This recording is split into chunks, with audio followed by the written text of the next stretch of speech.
Hello, people. Trust we are doing great. I hope we all are okay.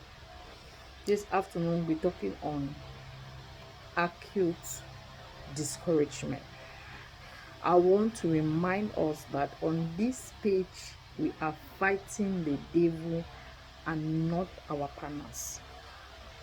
Reason why we are looking at those things that the devil uses to trick us, to cause us, to bring issues in our homes, are trying to understand some of those things and learn how to tackle them to avoid conflict in our marriages. Today we'll be looking at acute discouragement. Before discouragement becomes acute, it means it has been happening, it has been persistent. And most of the things that bring in discouragement is when we have embarked in some things and we do not succeed. It's accumulated failures that brings acute discouragement. And most at times, it is unbearable when our partners are experiencing this discouragement.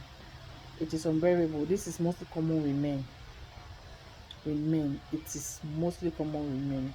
And most at times, when they begin to exhibit some of the symptoms or begin to when they are suffering from this acute discouragement, there are some behaviors that they exhibit that are very unbearable, very unbearable to their wives. And most of the times it turns the ladies off. When they begin to exhibit some of these attitudes, it turns their wives off because they might attribute their behavior to something else, whereas it is acute discouragement. So there are some symptoms. That I'll come up with that if we see them in our husbands, we should understand that it is acute discouragement, especially if they have embarked in one or two. Maybe they have tried to travel, spend a lot of money on traveling. They have tried time without number. Agents keep eating their money, or it keep bouncing, or maybe they have invested in some businesses that has never worked, or they keep having consistent failures, you know or maybe they lost their jobs, they are just in the house. It makes them these are some of the things that might cause them to have acute discouragement, and they begin to exhibit some type of attitude.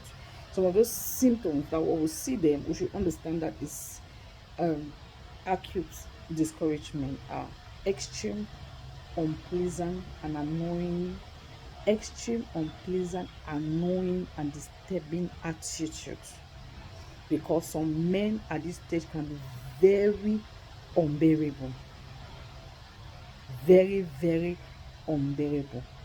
Some of their actions can be bizarre and even shocking to you. They can exhibit any type of action just to gain your attention, because at this stage in their life they need a lot of attention and encouragement. So it can make them do anything to seek your attention, regardless of whether it is positive or negative attention, or what they are doing is positive or negative. All they want is attention, either from you or from an audience. They just need an audience to have an attention from. So their attitude at times can be very bizarre, can be very embarrassing. You will see your odogu just behaving somehow. All of a sudden you begin to ask yourself, is this my husband? When you begin to see such things, know that it is acute discouragement, and they want to be in control. We know men normally in their nature, they want to be in control. They want to be the one on the steering driving. You get. So when they are experiencing this acute discouragement, it becomes so pronounced. That is what they want, to be in charge. Anything that has to temper with their being in control is a problem, and they retaliate. It's a problem. So when you begin to see some of these symptoms, just let them have their way. Just let them be in control, because when they are in control, they think it hides their inadequacy and their inferiority complex. When they find themselves in this stage, they're already suffering from inferiority complex.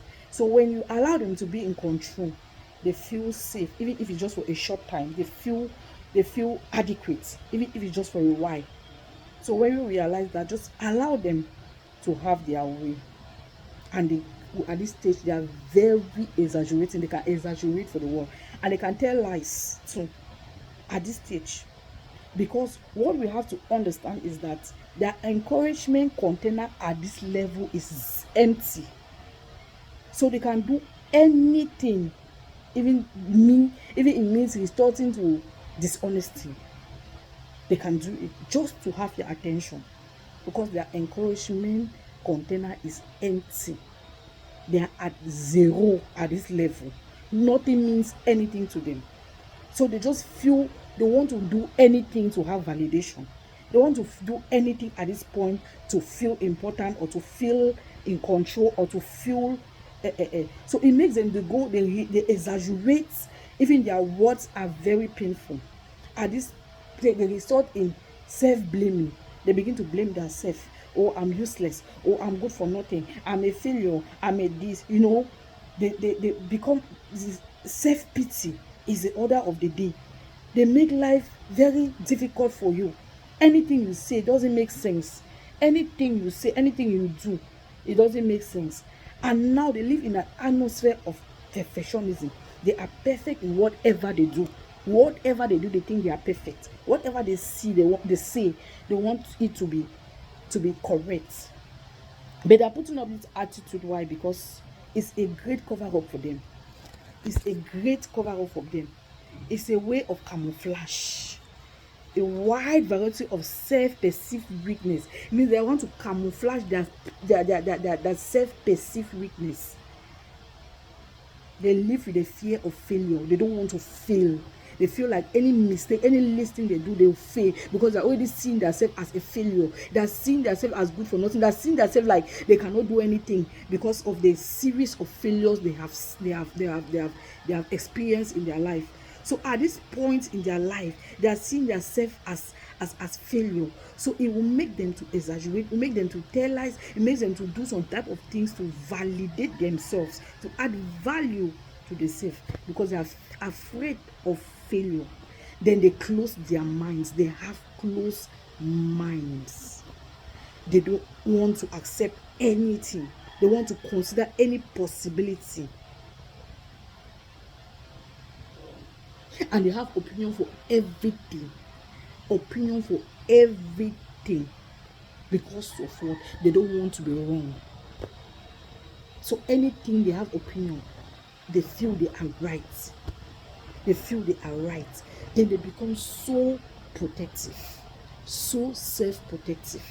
They create their world. They have their environment that they create, and they allow just very few persons that they feel they are safe into their safe environment. And unfortunately, you as a wife, you might not be one of those persons that they allow in that environment, because they might feel like you are the cause of the reason of their failure. Maybe you did one thing or the other, or you give an advice that they embarked in and they did not make it, and they begin to look at you like you are the cause of them. So you might, unfortunately, as a wife, not be one of those people they allow in their safe environment at that time, and it might be hurting. But I just want to encourage everybody this afternoon. I don't know your situation. I don't know what you're facing. I don't know if your husband finds himself in this position, or your wife. I don't know, but I just feel like encouraging somebody this afternoon that if you see your partner in this condition, you should please try to encourage them. They need